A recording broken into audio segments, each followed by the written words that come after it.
Newsflash, the secret of joy in spite of your circumstances is the singular mind that is fixed on exalting Jesus. But right here in this text, the secret of joy in spite of difficult people is a submissive mind, the mind that is yielded to humility and selflessness. Members of a Christian community, those of us who say we belong to Jesus, look right at me. Those of us who say we belong to, like we've been doing church for 20 years and you still like to keep beef all the time. Those of us who really belong to Jesus, man, we should be guardians of unity. We should strive for it, fight for it, protect it, guard it at all costs. We should fight against strife. I'm about to get real right now. Those of us who call ourselves Christians, we should be fighting against strife. We should be fighting against gossip. We should be fighting against discord. When I say fight, I mean put your own friends in check. Boo, I know you feel some kind of way, but you shouldn't be talking like that. You shouldn't be spreading that. I know you hurt, but that's not right.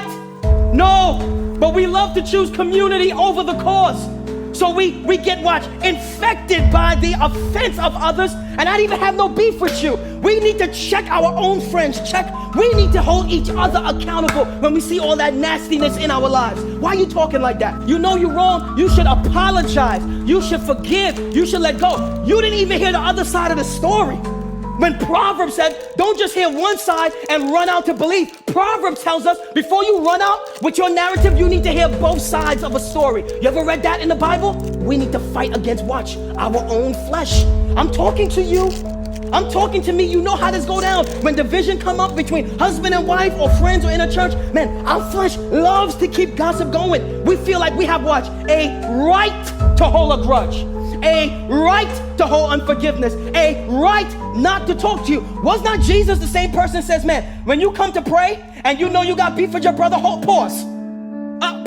That gift, you leave that right there at the altar. Do the harder thing first. Go be reconciled to your brother, then come back and talk to me. How many of us practice that?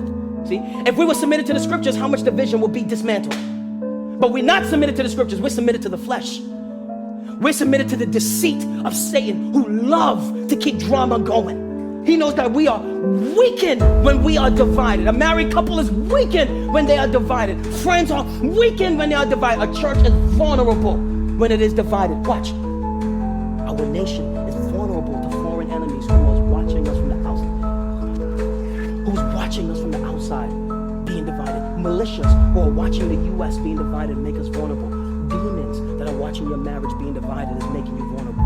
Demons that are watching your friendships is making you vulnerable. We need to fight against gossip and strife and all that. You need to fight against your flesh. Let's go deeper. You need to fight against your own emotions. Some of us, our emotions is our God. It's that lowercase g that sits on my heart. Whatever I feel, it must be right. Feelings does not validate truth. And feelings don't mean you're right. Dang, Jesus loved me when I was nasty. Shoot, I gotta forgive this person. We don't do that. No, because we feel like we have a right to act out on what we feel. I feel like Christian babies. I know this is hard. No amens in the chats. I find it so ironic that it's never like the people in the back that cause no trouble, who nobody know, who stirs up division in the church. It's like if they leave, don't nobody know. It's always the influential. Newsflash, the secret of joy in spite of your circumstances is the singular mind that is fixed on exalting Jesus.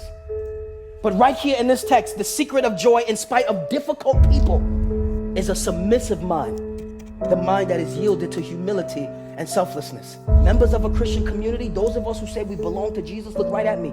Those of us who say we belong to, we've been doing church for 20 years and you still like to keep beef all the time. Those of us who really belong to Jesus, man, we should be guardians of unity.